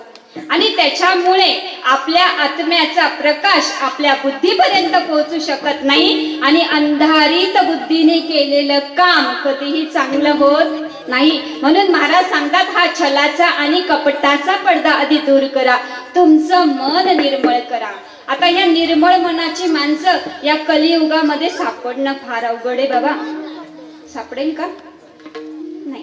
पण असं एक आहे ज्याचं मन निर्मळ आहे, जे मला माहिती आहे. ऐकायचं ते आपल्याच घरातील, सांगायची आवश्यकता आहे नाही आहे. ते म्हणजे छोटस बालक. त्या बालकाचं मन कसं असतं? निष्कपट, दोष रहित. उदाहरण देऊन सांगते म्हणजे लक्षात येईल. आता जर घरात फोन वाजला, आपण त्यांना सांगतो खोटं बोलायचं नाही. खोटं बोलायला कोण सांगतं महाराज? आपणच ना. फोन उचलायला सांगतो आणि सांगतो, ए सांग बाबा घरात नाही. कोण सांगतो? तुम्ही कमी सांगतो ना. हा बरोबर आहे. आता सत्यम परम धीमहि, सत्यम वद, खरं बोलावं, या धर्म मंडपाचा नियम येतो. आणि तो पण इतका शहाणा आणि इतका हुशार असतो ना, फोन उचलतो आणि सांगतो बाबा घरातच आहे, माझ्या शेजारीच बसलेले. पण बाबांनी सांगितलं ना ते घरात नाही, मग ते घरात नाही. कुठल्या प्रकारचं कपट? अशी माणसं भगवंताला आवडतात. म्हणून महाराज म्हणतात की आधी तुमचं मन निर्मळ करा आणि त्या निर्मळ मनामध्ये भगवंत येऊन बसतो. यात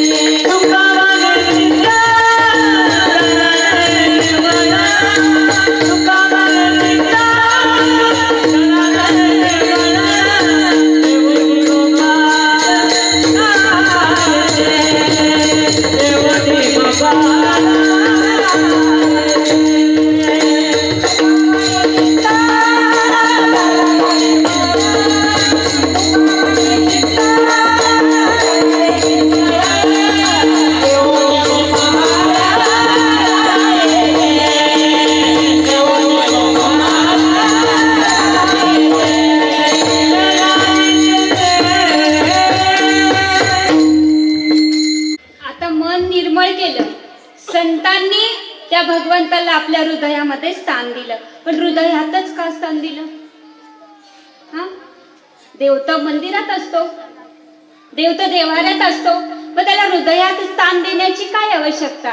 आता महाराज मला एक गोष्ट सांगा, एखादं चांगलं काम करायचं कशासाठी? कुणाच्या तरी हृदयात स्थान मिळण्यासाठी. एक चांगला पखवाज वाजवायचा कशासाठी? कुणाच्या तरी हृदयात स्थान मिळण्यासाठी. महाराज एक चांगलं गायन करायचं कशासाठी? कुणाच्या तरी हृदयात स्थान मिळण्यासाठी. एक चांगलं कीर्तन करायचं कशासाठी? कुणाच्या तरी हृदयात स्थान मिळण्यासाठी. मग मला सांगा, सर्वसामान्य माणसाला हृदय एवढं आवडतं तर भगवंताला का आवडणार नाही? म्हणून संतांनी त्या हृदयाचा बंदीखाना केला आणि भगवंत त्याच्यामध्ये साठवला.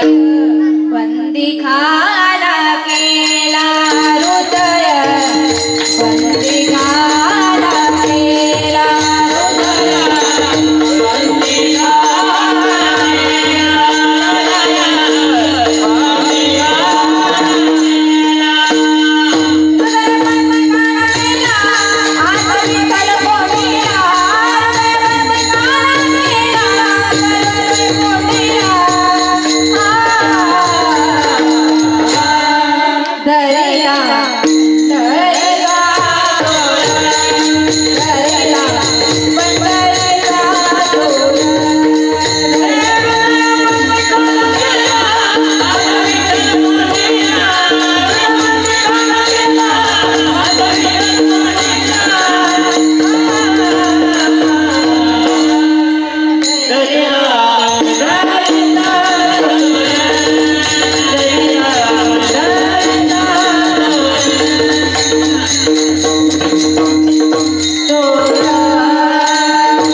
कारण एखाद्याची कला ही त्याची साधना असते, त्याचं तप असतं आणि त्याचं कौतुक हे झालंच पाहिजे. ते जे करू शकतात ते मी करू शकत नाही, जे मी करू शकते ते करू शकत नाही. म्हणजे ही ज्याची त्याची साधना आहे आणि त्या साधनेचं, त्या तपाचं कौतुक करावं म्हणून सगळ्यांसाठी पुन्हा एकदा जोरदार टाळ्या.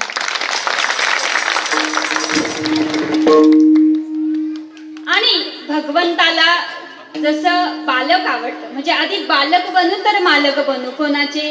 जागेचे नाही, भगवंताचे.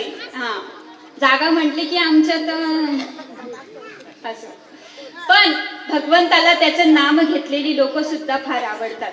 म्हणून कलियुगी उद्धारक हरीच्या नामे. फक्त भगवंताचं नाम जरी घेतलं तरी तुम्हाला भगवंताची प्राप्ती झाल्याशिवाय राहणार नाही. पण आमचं कसं आहे माहिती का महाराज? कसं माहितीच नाही.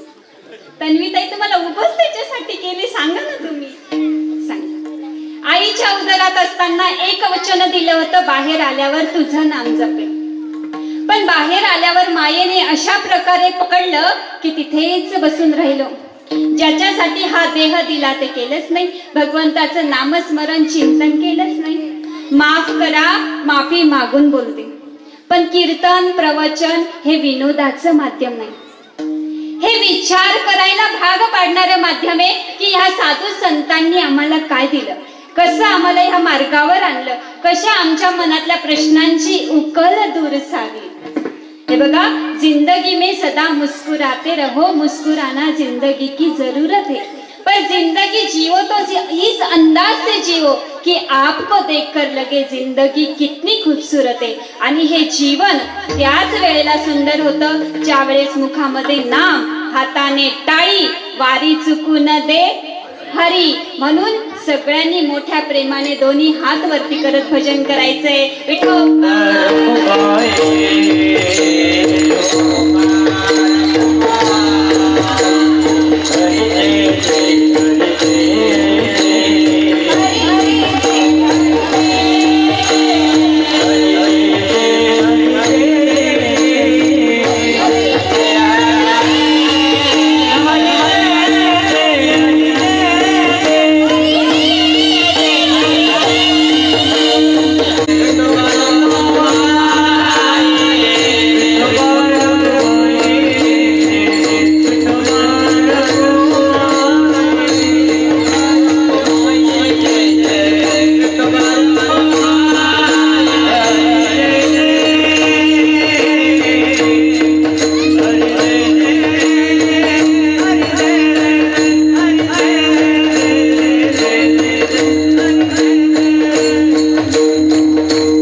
वाजवायची?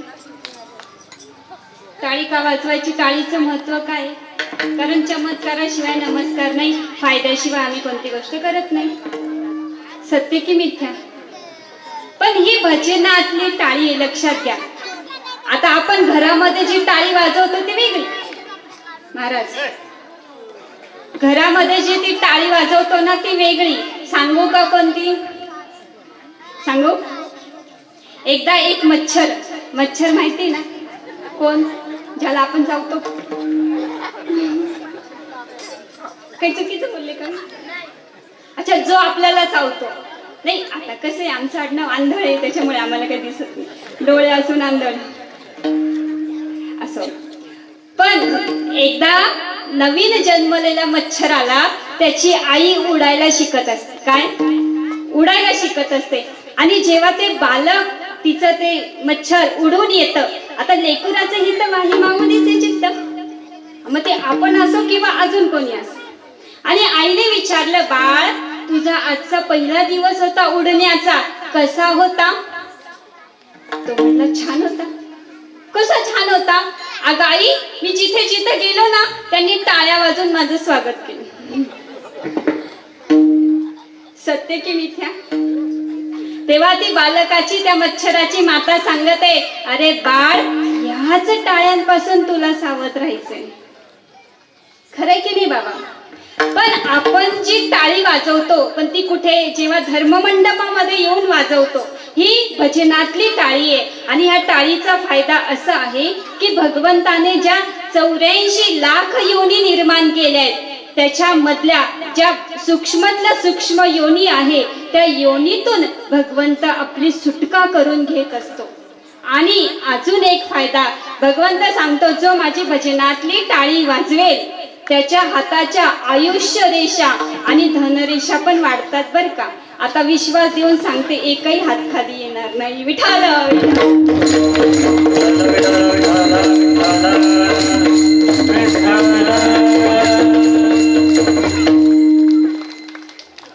चमत्काराशिवाय नमस्कारच नाही. आणि शेवटच्या चरणामध्ये महाराज असं सांगतात की तो दैवाचा ठेवा आमच्याकडे आधीपासूनच होता, पण अज्ञानामुळे दिसत नव्हता. जेव्हा मला गुरूंची भेट झाली, सद्गुरूंची भेट झाली, मनातलं अज्ञान दूर झालं. पण सद्गुरूंची भेट व्हायला मला पूर्वजांची पुण्याई कामाला आली. कशी बाबा? कारण महाराजांच्या ज्या आधीच्या 7 पिढ्या होत्या, म्हणजे विश्वंभर बाबापासून आमच्या घराण्यामध्ये म्हणजे तुकोबरायांच्या घरामध्ये पंढरपूरची वारी केली जायची, विठ्ठलाची भक्ती केली जायची. म्हणजे ते भक्तीचा ठेवा, तो दैवाचा ठेवा आम्हाला पूर्वजांच्या पुण्याईमुळे प्राप्त झाला. आणि त्यांच्या पुण्याईमुळे मला सद्गुरूंची भेट झाली. आणि सद्गुरूंच्या भेटीमुळे मला तो पांडुरंग परमात्मा प्राप्त झाला, भेटला. तो आम्हाला सहज प्राप्त झाला असं महाराज म्हणतात. विठाल विठाल.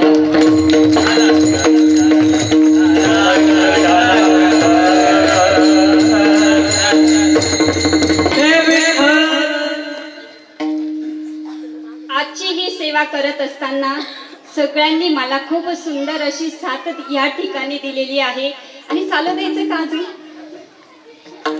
फार छान वाटतं ना, कारण तो आनंद आहे, जो परमानंद आहे, जो भगवंताने कीर्तनामध्ये ठेवलाय.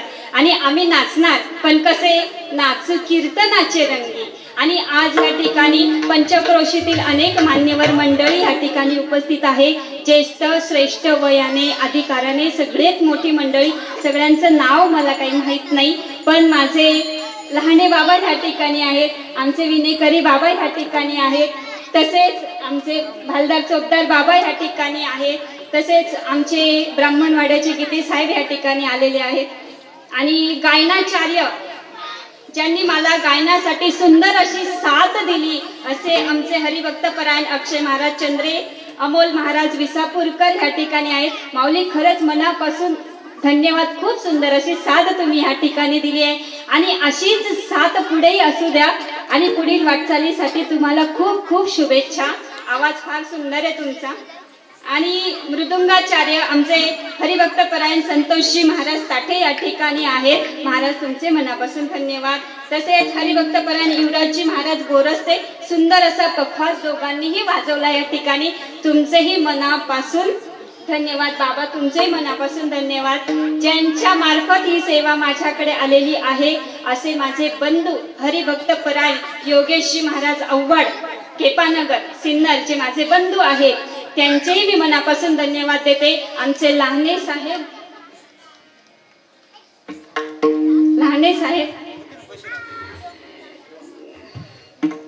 ज्यांच्याशी मी फोनवर बोलते पण मला माहित नाही. हा लहाने साहेब तसेच बाळकृष्ण बोडके महाराज हा हा त्यांचा आणि माझा फोन झाला होता आणि तुमच्या मार्फत ही सेवा माझ्याकडे आलेली आहे. तसेच आमचे जायगावचे ज्यांचं वेळोवेळी मला सहकार्य असतं असे आमचे दिघोळे साहेब या ठिकाणी आमच्यासाठी उपस्थित झाले. एकदा जोरदार टाळ्या त्यांच्यासाठी. सुंदर अशी शूटिंग जे ह्या ठिकाणी देत आहे ते आमचे बंधू गोडके महाराज या ठिकाणी आहेत. तसेच साऊंड सिस्टीम जे नेहमी सुंदर अशी साऊंड सिस्टीम देतात, मगाशी नाव घ्यायचं राहिलं, शिवकमल साऊंड सिस्टीम जायगाव आणि अष्टमीच्या कीर्तनात जायगावला आमची भेट झाली होती. सुंदर अशी त्यांच्यासाठी एकदा जोरदार टाळ्या. कारण कीर्तन हे एकट्याने करायचं नसतं, खेळ नव्हे हा एकल्याचा, कारण तो सगळ्यांनी मिळून खेळायचा असतो. आणि अनेक टाळकरी वारकरी भजनी मंडळ ह्या ठिकाणी उपस्थित आहे. पानसरे बाबा ह्या ठिकाणी उपस्थित आहे. आमची सानिका दीदी या ठिकाणी उपस्थित आहे. तुझे मनापासून आभार. माझी लहानी भगिनी हरिभक्तपरायण श्रावणी महाराज आव्हाड सिन्नर जी मला गायनासाठी वेळोवेळी साथ देते आणि यापुढे देशील यात शंका नाही. आमची लहानी कन्या 2 नंबरची बालकीर्तनकार हरिभक्तपरायण समृद्धी श्रीकांत आंधळे आमच्यासाठी या ठिकाणी आलेले आहेत. तुमचे मनापासून आभार. आणि कोणाचं नाव घ्यायचं राहिलं असेल, तुम्ही श्रोतावर्ग वेळात वेळ काढून आमची ही सेवा श्रवण केली त्याबद्दल तुमचे सगळ्यांचे मनापासून आभार. ही सेवा आणि सगळ्यात महत्वाचं बाबा राहून गेलं, जेव्हा एखादा पुरुष यशस्वी होतो ना त्याच्या मागे एक स्त्री असते असं आपण म्हणतो. पण जेव्हा एक स्त्री यशाच्या शिखरावरती जाते ना तेव्हा तिच्या मागे तिचं सासर भक्कमपणे उभं असतं. आणि असे माझे गुरु, माझे सासरे, माझे वडील हरिभक्तपरायण डॉक्टर बबन कारभारी आंधळे या ठिकाणी उपस्थित आहे. पप्पा तुमचे मनापासून आभार. आमचे पतिदेव ह्या ठिकाणी आहेत त्यांचे मनापासून आभार. सगळ्यांचे पुन्हा एकदा मनापासून आभार. आजची ही सेवा घेतली केली भगवंताच्या चरणी अर्पण सुद्धा केली. पण भगवंता ही सेवा करत असताना माझ्या मनाला मिळणारा आनंद मात्र मी तुला देऊ शकत नाही, कारण तो माझा परमानंद आहे, तो माझा आनंद आहे. पण भगवंता हे पांडुरंगा, हे वैकुंठेच्या राणा, ही सेवा करत असताना माझ्या मुखातून जे काही गोडवा गायला गेला असेल भगवंता तो तुझा. पण ही सेवा करत असताना जर एखादा काही अपशब्द निघाला असेल, कुणाचं मन दुखावलं असेल तर तो माझ्या वाणीचा दोष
रे